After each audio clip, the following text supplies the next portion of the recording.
That red-suited Santa you know? Corporate branding from the 1930s. Christmas trees in your living room? Royal marketing campaign from 1848. And Christmas cards? About 180 years old.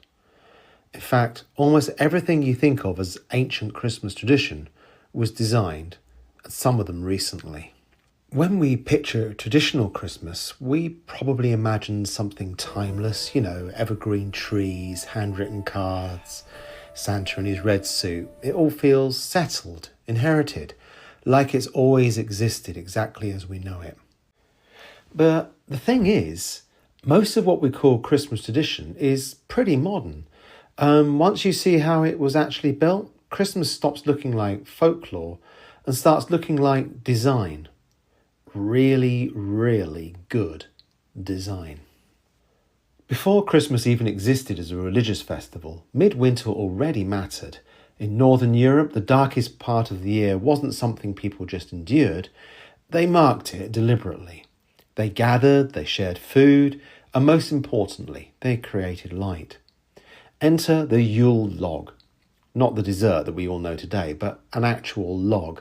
A massive piece of wood dragged into your home and burned slowly over several days. This wasn't decoration, it was survival. Light, warmth, both of which were scarce.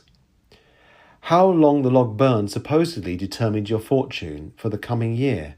Some logs were so enormous they had to be fed into the hearth gradually, day by day.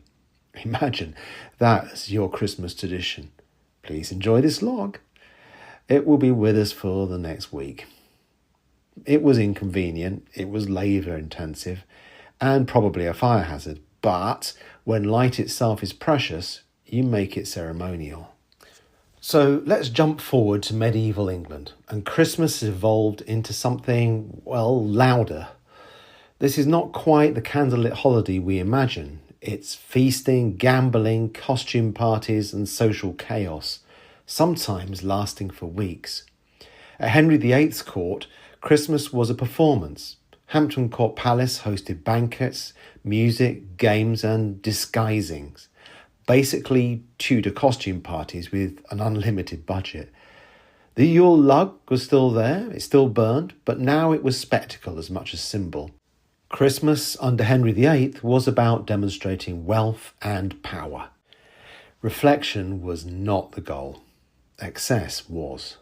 So if you feel like modern Christmas is a bit much, just remember, we've actually toned it down.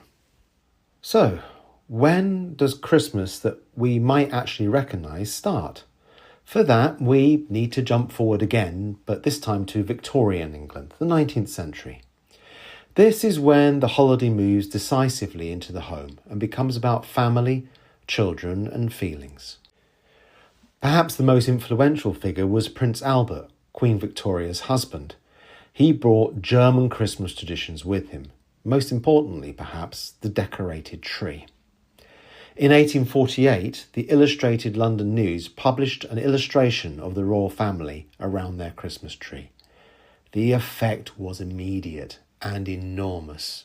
What the royal family did, the nation copied. Middle-class homes rushed to get their own trees. Suddenly, Christmas wasn't just something you experienced in public, it was something you staged in your living room. And then Charles Dickens wrote A Christmas Carol. This isn't just a story, it's a manual. Kindness, generosity, human connection, the redemptive power of the season. Dickens didn't just write about Christmas, he defined how it was supposed to feel. Victorian decorations were, let's say, enthusiastic. Trees were covered in candles, paper ornaments, sweet ribbons, toys, you name it. From our perspective, it looks overwhelming and occasionally dangerous, but the intent was clear. Christmas should feel abundant, generous, rich with warmth in the middle of winter. By the time we get to the 20th century, Christmas has evolved again, this time following design trends. The mid-century period brings aluminum trees, intentional colour palettes, and lights chosen for aesthetic effect rather than tradition. This is the same era producing modern furniture and industrial design. Christmas, too, becomes curated. Today, we have LED lights and digital control. Christmas becomes programmable, adjustable at the touch of a screen, occasionally visible from orbit. Efficiency and spectacle replace subtlety. The holiday adapts again. We all like getting Christmas cards, and they feel like they've been around forever, don't they? But actually they're from the 1840s. Their popularity grew with postal improvements and mass printing. Sending a card was social signalling. I remembered you. Small, tangible and thoughtful. And as these customs spread, commerce followed. Department stores advertised elaborate window displays. Christmas became not just an emotional experience, it became an economic force. The holiday and the marketplace had become inseparable. Perhaps the best example of this is Santa, one of the most recognisable figures on earth. Santa started as a blend of folklore, religious tradition and regional storytelling. He had no fixed appearance and no standard look. He could be dressed in blue, green and, of course, red. That all changed in the 1930s. Coca-Cola commissioned winter advertisements featuring Santa. They didn't invent him, but they did help to standardise him. The red suit, the white trim, the warm smile, friendly proportions, all perfectly aligned with their brand colours. Convenient that, eh? From this point on, Santa stops evolving. A fluid folk figure becomes a stable visual identity. It's one of the most successful branding exercises in history. Santa isn't just tradition, he's design. Good design. And as Christmas spread globally, it kept adapting. Different cultures absorbed the framework and reshaped it.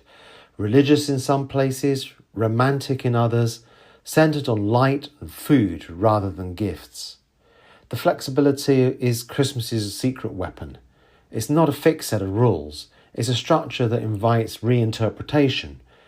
It changes because it can, and that's why I suppose it endures. So, when Christmas feels ancient, it's not because it never changed. It's because it changed, carefully, layer by layer, generation by generation. What we experience today isn't a relic. It's the result of centuries of adaptation, refinement, and, good design. Next time, we're looking at one of the most emotionally charged elements of all, gift giving. Where it comes from, how it evolved, and why it still matters. Because if Christmas traditions feel timeless, it's only because the design was very, very good. If you think the video was nice, like and subscribe. Thanks, Santa.